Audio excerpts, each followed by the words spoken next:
One message from a stranger, and my life's a total wreck. Someone's tracking my every move, threatening my dog Max, and swearing to erase me. A hidden enemy knows everything, but I've found their trail. Can I stop this nightmare, or will I lose it all? It was just another morning in Wilmington, North Carolina. I woke up in my small apartment on the edge of town, where sunlight barely slipped through the old blinds. The smell of brewing coffee mixed with the salty air drifting in from the Cape Fear River. I'm 30, a programmer at a local IT company, and my life was as ordinary as it gets. Work, evenings with friends at the bar, walks with my Labrador, Max, along the riverfront. I wasn't chasing fame or trouble. But that day, everything changed. I was sitting at my laptop, checking emails, when my phone pinged. Usually, it's spam or a meeting reminder, but this time, the screen showed a message from an unknown number. No name, no greeting, just a few words that hit like a punch. You're a liar. Everyone will know. What the hell? I muttered, frowning. I reread the message. Something about it made my chest tighten. A prank? A mistake? I tried to brush it off, but the words stuck with me. Who sent this? And what did they mean by everyone will know? I glanced at the screen again, feeling a knot of anxiety forming. I decided to check the number. I opened a browser, typed in the digits, and scoured a few databases. Nothing. The number wasn't linked to any profile, any contact. Just a dead end. I shrugged it off, but the message kept nagging at me, like a pebble in my shoe. I forced myself to get up, get dressed, and head to work, hoping routine would drown out the unease. At the company, everything seemed normal. My colleagues, Emma and Tyler, were joking about a new project, while our boss, Mr. Rawls, dropped hints about deadlines. But I wasn't in the mood. The anxiety gnawed at me, and I couldn't explain why. That short text kept replaying in my head. You're a liar. What did it mean? I'm not a liar. I'm just a guy doing his job. Right? Then my phone pinged again. I flinched, though I tried to hide it. Same unknown number. This time, it was a photo blurry, but I recognized myself instantly. It was from a bar I often hit with friends. In the shot, I was laughing, holding a beer. Below the photo, a single line. This is just the beginning. My heart started pounding. Was someone watching me? But why? I'm not a celebrity, not a shady businessman. I'm just a programmer from Wilmington who loves his dog and pizza on Fridays. Who would want to set me up? And for what? You okay? Tyler asked, noticing me stand up, clutching my phone. Yeah, all good, I mumbled, but my voice shook. I stepped out of the office to catch my breath. Wilmington's streets were warm, people were strolling, laughing, but I felt a chill. Someone knew something about me, something I maybe didn't even realize myself. I stood by a coffee shop, trying to clear my head. Was it someone from work? An old friend I pissed off? I couldn't think of anyone who'd go this far. That evening, I got home and locked the door. Max ran up, wagging his tail, but even his excitement couldn't shake my mood. I sat on the couch, opened my laptop, and started scrolling through social media. I checked every post, every comment, looking for a hint of who could have sent those messages. Nothing. My profiles looked normal. Pictures with Max, memes, a few work-related posts. Nothing suspicious. Then another message came. I almost didn't want to open it, but I clicked. It was a screenshot of an email I supposedly wrote 5 years ago. It talked about a project I botched, blaming another colleague. But I didn't remember writing it. This isn't me, I whispered, staring at the screen. But doubt crept in. Had I forgotten? Was it something I did years ago and buried? I started Googling the project, digging through my old emails. Nothing matched. The email looked real, but I was sure I hadn't written it. The next day, things got worse. I woke up to dozens of messages. Friends, colleagues, even neighbors were texting me. Some joked, others asked what was going on, and a few were outright accusing. I opened Facebook and saw the same screenshot posted in a local Wilmington group. Someone with the handle Truthseeker shared it with a caption, "You're a liar and a traitor. Here's proof." The comments exploded. People I didn't even know wrote, "Always knew you were shady, typical office rat. How do you sleep at night?" I felt the ground slipping out from under me. This wasn't just a prank. Someone was systematically tearing my life apart. Emma texted me, "Is this true?" I didn't know how to respond. Tyler called and asked point blank, "What's this crap? Did you really screw someone over?" I didn't write that. I nearly shouted, "Someone's setting me up." But I heard the doubt in his voice. Even my friends were pulling away. Panic surged. Who was this truth seeker? And why me? I drove to the office, but more bad news awaited. Rawls called me into his office. He was holding a printout of the screenshot. "You realize this looks bad?" he said coldly. "Clients are already calling. It's fake." I protested, fighting to keep my voice steady. "I didn't write that email." "Then prove it," he snapped. "Or we'll need to talk about your position." I left his office feeling like everything was collapsing. My career, my reputation, my life, all at risk because of a few messages and one forged email. I got home, locked the door, and sat at my laptop. I had to find Truth Seeker. I had to figure out who was behind this. I started digging. I checked profiles, searched for traces online, even downloaded apps to analyze IP addresses. But Truth Seeker was a ghost, no leads. Just more messages, coming every hour. Another bar photo, snippets of old chats I didn't recall. Each one hit like a punch, and I felt control slipping away. That night, it rained. I sat in the dark, staring at my laptop screen. Max whimpered softly, sensing my tension. Then another message arrived. You thought this was it? Tomorrow gets worse. I realized this wasn't stopping. Someone wanted to destroy me. But why? I didn't have enemies. Or did I? My mind drifted back to 5 years ago. A project went south, and I worked with a guy named Lucas. He was talented but reckless. We fought over who was to blame for the failure. I remembered him yelling across the office, "You'll regret crossing me." He quit that week and vanished. Could it be him? But how could he resurface after all this time? And where did he get these fake emails and photos? I called an old friend, Kevin, who knew Lucas. Heard anything about Lucas? I asked, trying to sound casual. Lucas? Kevin paused. Rumor is he's back in Wilmington, but I'm not sure. I felt pieces clicking together, but I wasn't certain. Lucas? Or someone else? How did they get access to my life? I started recalling everyone I'd worked with, anyone I might have wronged. But no one stood out. I was just a guy doing his job. The next morning, I woke to a new post online. This time, it was a video. Me, drunk, yelling something at a party. I didn't remember it. The comments blew up. This is who you really are. Disgrace. How could you? Rage boiled over. I threw my phone against the wall, but it didn't help. I had to act. I couldn't just sit and watch my life implode. I grabbed my laptop and started searching for Lucas. I checked old LinkedIn profiles, Facebook, even Twitter. His trail went cold 5 years ago, but I wasn't giving up. I messaged an old college buddy, Rick, who once bragged he could find anyone online. Rick, I need help, I wrote. Someone's trying to ruin me. Give me a day, he replied. While Rick dug, I decided not to sit idle. I drove to the old office where I'd worked with Lucas. Maybe there were clues. The building looked the same, just half empty now. I talked to a security guard, an older guy named Frank, who remembered us. Lucas? Frank scratched his head. He was here last week. Looked pissed, muttering to himself. Thought he was drunk. Did he say anything? I asked, my pulse quickening. Nothing clear. But he mentioned your name, Frank said. I didn't pry. I thanked him and drove home, a spark of hope igniting. Lucas was in town. He'd mentioned me. It couldn't be a coincidence.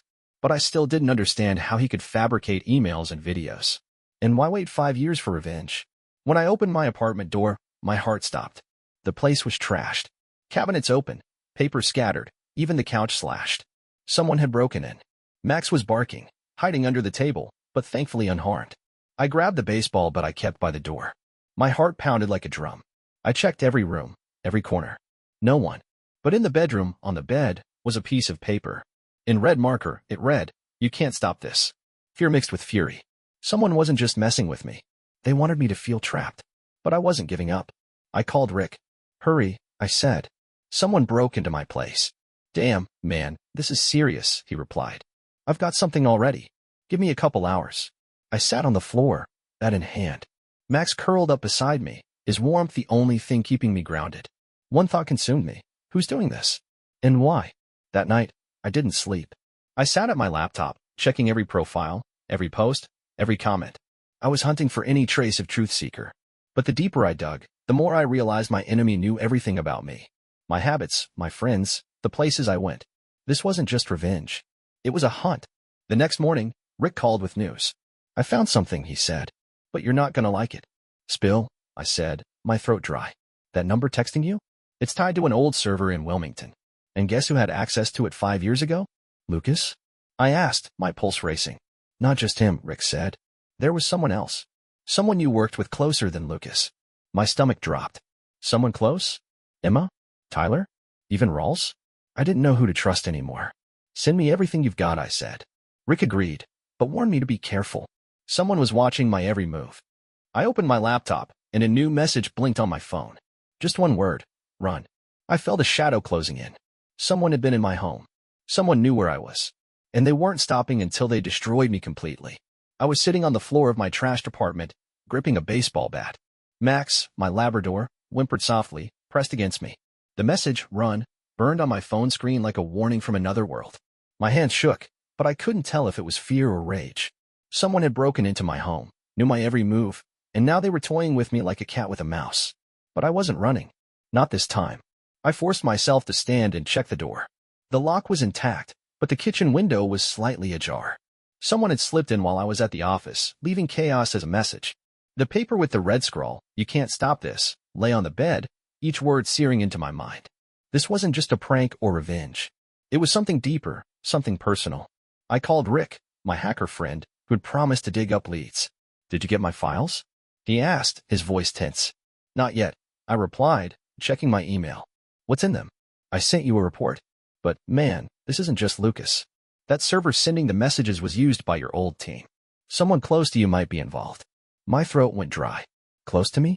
That meant Emma, Tyler, maybe even Rawls. People I shared coffee with, joked with, trusted. Could one of them hate me enough to do this? "You sure?" I asked, trying to keep panic at bay. 90%, Rick said. "There's more. I found an old server log. Someone from your company accessed it 2 weeks ago. And it wasn't Lucas." I hung up and opened my laptop. Rick had sent a folder with files, server logs, IP addresses, even encrypted chats. I wasn't a hacker, but I knew enough to make sense of it. The log showed someone from my company's internal network had connected to the old server we used 5 years ago, the same one that stored data from the failed project with Lucas. I started thinking back to that time. The project was ambitious, a retail app for a local chain, but it crashed due to code errors. I blamed Lucas, he blamed me, and we lost the contract. Lucas quit, and I stayed, getting a promotion. I thought it was over, but maybe for him, it never was. But Rick said it wasn't just Lucas. Someone from my current team was involved. I ran through names. Emma was always friendly, but sometimes I caught her glancing sideways when I got praise from Rawls. Tyler seemed carefree, but he'd joke about me riding other people's backs. Rawls? He was strict but fair. Could he have it out for me? Paranoia was sinking its claws into me. Everyone in my life felt suspicious now. I didn't know who to trust, but I knew sitting still wasn't an option. I started making a plan. First, I needed to protect myself. I called a guy I knew who installed security cameras and set up an appointment for tomorrow. Second, I had to find Lucas. If he was in Wilmington, I could track him down. I opened LinkedIn and searched for his profile. Lucas Martinez. Last updated 3 years ago, but I noticed he connected with someone in Wilmington and a Clark, a manager at a local coffee shop. I jotted down her name and the cafe's address. It was my first real lead. The next day, I woke to a new message. This time, an audio file. I hesitated but hit play. A distorted voice, low and cold, said, "You think you can find me? You don't even know who you're playing with." Chills ran down my spine. They knew I was searching. They were watching. I drove to the office, but this time I was cautious. I didn't tell anyone about the audio, didn't confide in Emma or Tyler. I just sat at my desk, pretending to work, but really watching them. Emma glanced at me a few times but said nothing. Tyler cracked jokes as usual, but his laugh felt forced. Or was I losing it? At lunch, I slipped out and drove to the coffee shop where Anna Clark worked. It was a small place downtown, with wooden tables and the smell of fresh coffee. I ordered an espresso and asked to speak with the manager. Anna was a young woman with short red hair and tired eyes. "Do you know Lucas Martinez?" I asked, trying to sound casual. She frowned but nodded. "Yeah, he's been in here a few times." "Why?" "We're old acquaintances," I lied. "I'm trying to track him down." "Know where he lives?" She shrugged. "He didn't share that. But I saw him with some guy covered in tattoos. They'd sit in the corner, talking." "What guy?" I asked, my pulse quickening. "Dunno. Tall, bearded. Looked like he just left the gym," she said, then went back to work. I thanked her and left. A guy with tattoos? That didn't sound like anyone I knew, but I felt I was getting closer. I got home and checked my email. Rick had sent another report. He traced the IP address used for Truth Seekers posts to a co-working space downtown. I knew the place, freelancers and startups hung out there. I decided to check it out the next day, but first, I had to deal with my apartment. The security cameras were installed, and I set them up to send alerts to my phone if anyone entered. I also changed every password, email, banking, everything. If someone was watching, I'd make their job harder. I barely slept that night. Every creak sounded like footsteps, every noise a threat. Max stayed close, and his presence was the only thing keeping me sane. I kept thinking about how fast my life had changed. A week ago, I was just a guy with a normal routine. Now I felt like the hero of a thriller, with enemies lurking around every corner. The next day, I went to the co-working space. It was a sleek building with glass walls and people hunched over laptops. I wandered through, pretending to look for a spot, but really scanning every face. Then I saw him. A tall guy with a beard and tattoos on his arm, typing at a corner table. Another man sat nearby, but I couldn't see his face clearly. I took a seat nearby, trying not to draw attention. I opened my laptop and connected to the co-working Wi-Fi. Rick had taught me a few tricks, so I tried scanning the network. I managed to pull a list of devices connected to the router. One matched the IP address Rick linked to TruthSeeker. Adrenaline hit me. This was him. I was so close. But what now? Confront him? Call the cops? I had no solid proof, just suspicions. Then I noticed the tattooed guy stand and head for the exit. I followed, keeping my distance. He stepped outside and got into a black pickup. I jotted down the license plate and snapped a photo with my phone. It wasn't much, but it was progress. I went back to the co-working space, but the other guy was gone. I felt like I'd missed a chance, but I wasn't giving up. When I got home, my phone blew up with notifications. A new post from TruthSeeker had hit the web. This time, old college photos of me looking less than stellar. The caption read, "This is who he really is. And there's more." Fury surged. They weren't just after my reputation. They wanted to erase me as a person. I called Rick. "I found the tattooed guy," I said. "And I know where they're posting from." "Damn, you move fast," he replied. "Send me the plate number. I'll check it." I sat at my laptop and checked the security cameras. Nothing suspicious, but I noticed someone had tried to access my home network. They weren't stopping. They knew I was closing in, and it was pissing them off. That night, I got another message. A video file. I hesitated but opened it. My face appeared on the screen, filmed through my apartment window. I was in the kitchen, talking on the phone. Below the video, a single line. "You can't hide." Fear gripped me.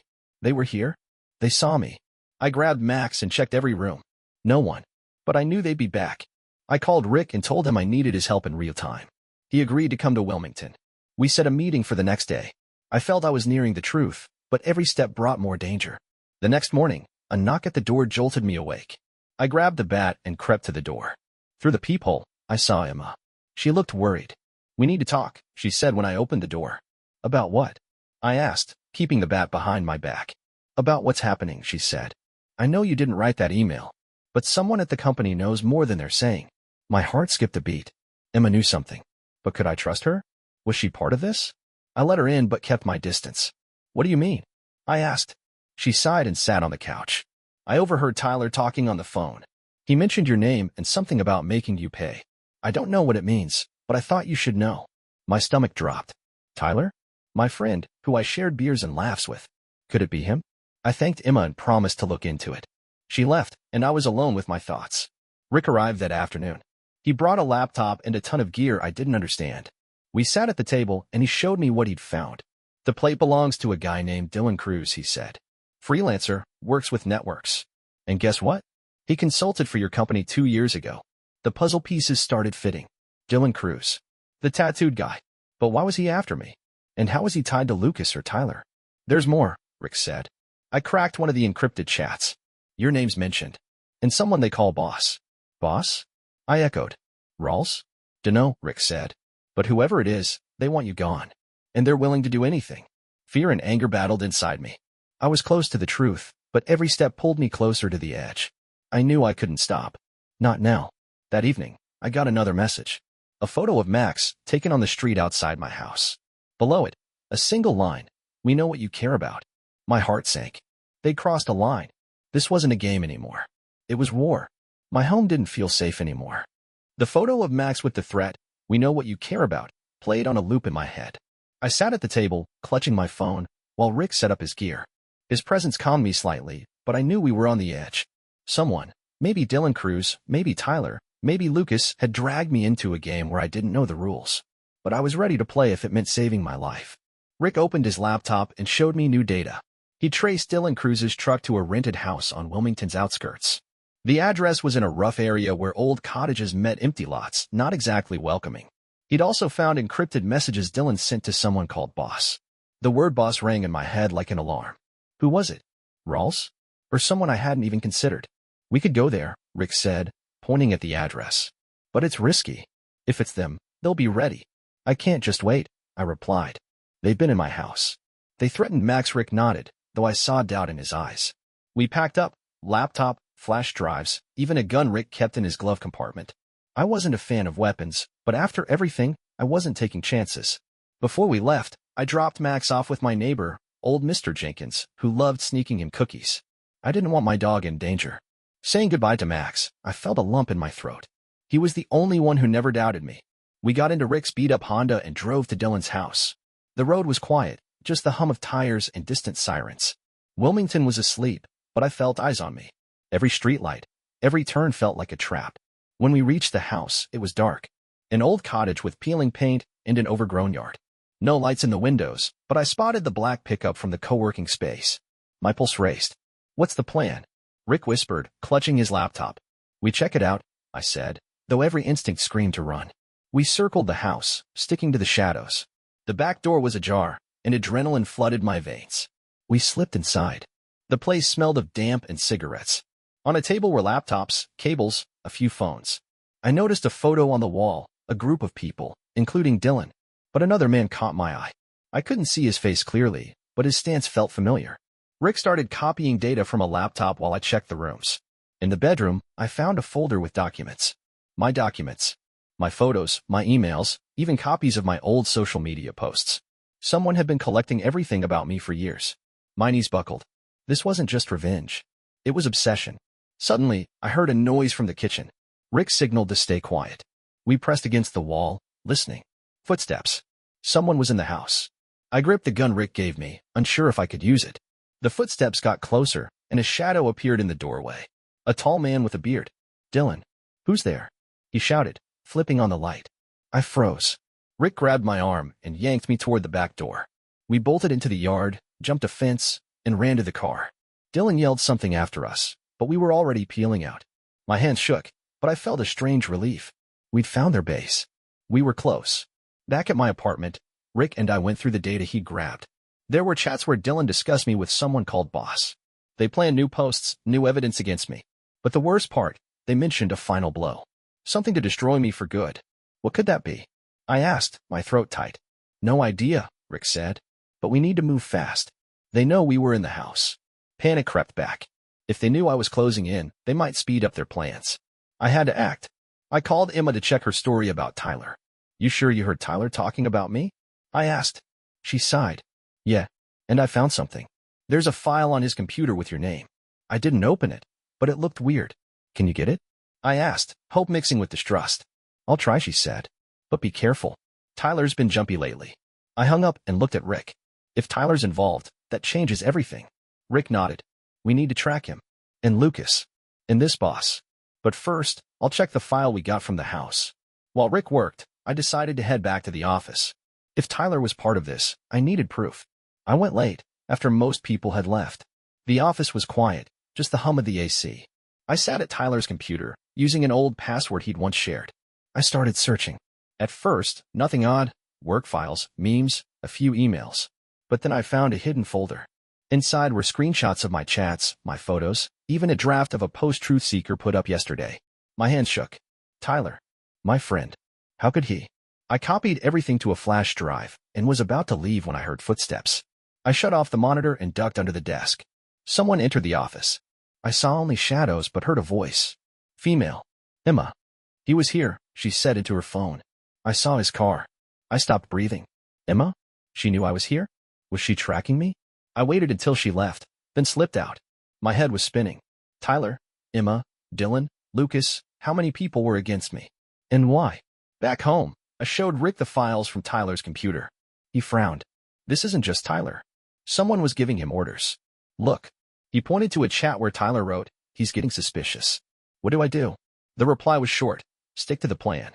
He'll break soon. Fury surged. They thought they could break me? I wasn't going down. I asked Rick to trace the number Emma was calling. He nodded and got to work. The next day, I decided to confront Tyler. I called and suggested we meet at a bar. He agreed, but his voice was strained. I knew it was a risk, but I needed to look him in the eye.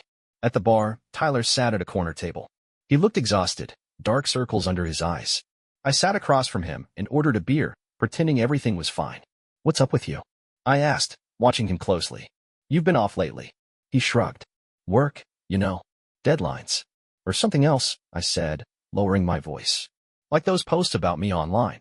His eyes widened for a split second, but he recovered. What are you talking about? Some kind of joke? I know you're involved, I said bluntly. I saw the files on your computer. Tyler froze. Then he stood and bolted for the door. I followed, but he jumped into his car and sped off. I noted his license plate and called Rick. Tyler's running, I said. Track him. Rick said he was already on it, but I felt time slipping away. I got home and checked the security cameras. One showed Emma standing outside my house last night. She was holding her phone, snapping photos. I called her, but she didn't pick up. The puzzle was coming together, but the picture was still blurry. Tyler, Emma, Dylan, Lucas, they were all connected. But who was pulling the strings? Who was boss? That night, Rick called with news. I found Lucas, he said. He's at a motel on the outskirts. And he's not alone. Who's with him? I asked. No idea, Rick said. But I saw Dylan's truck there today. My stomach twisted. Lucas and Dylan. Together. And I knew where to find them. I told Rick to gear up. We had to end this. The next day, we drove to the motel. It was a run-down place with a flickering neon sign. We parked nearby and watched. I saw Dylan's truck by one of the rooms.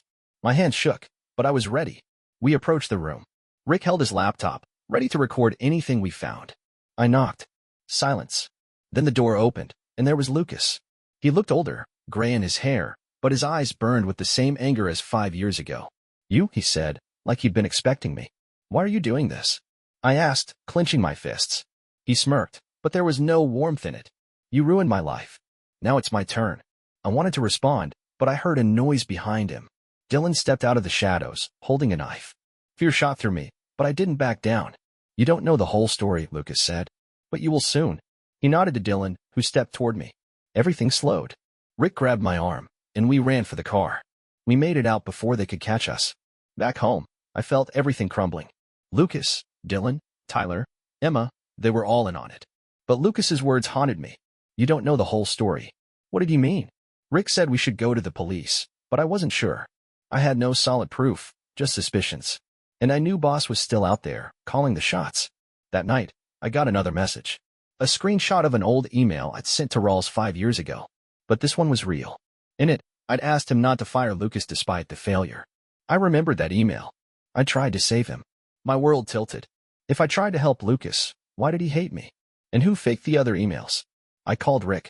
We need to find Boss, I said. That's the key. Rick agreed, but said we needed time. And time was something I didn't have. I felt the final blow closing in. The next morning, I woke to a call from Emma. Her voice shook. I know who it is, she said. Meet me at the park. Come alone. My heart pounded. Emma knew the truth. But was it a trap? I had no choice. I grabbed Rick's gun and drove to the park. I stood in Wilmington's park, gripping my phone. Emma had said she knew who was behind everything and asked me to come alone. Her voice trembled, but I wasn't sure if it was fear or an act. After all that had happened, the threats, the break-in, Tyler's betrayal, the run-in with Lucas and Dylan, I didn't know who to trust. But I had to go. If Emma really knew the truth about Boss, this was my shot to end it. The park was nearly empty. Leaves crunched underfoot, and distant kids' shouts mixed with the hum of the Cape Fear River. I tucked Rick's gun into my jacket pocket, praying I wouldn't need it. My nerves were frayed, every rustle making me glance back. I felt like a mouse in a maze, with a predator behind every turn. Emma stood by an old gazebo, clutching her phone. She looked nervous, constantly scanning around. I approached, keeping my distance. You said you know who it is, I said, skipping pleasantries. Spill. She sighed and looked down. I didn't want to get involved. But I saw something. And heard things. Like what? I asked, impatience mixing with suspicion. It's Rawls, she said quietly. He set it all up. Tyler, Dylan, even Lucas, they're working for him. The ground seemed to shift beneath me. Rawls? My boss? The guy who seemed tough but fair? I flashed back to his cold stare when he showed me the fake email. His words, prove it's not you. Was this his plan all along? Why? I asked, clenching my fists. What did I do to him? Emma shrugged.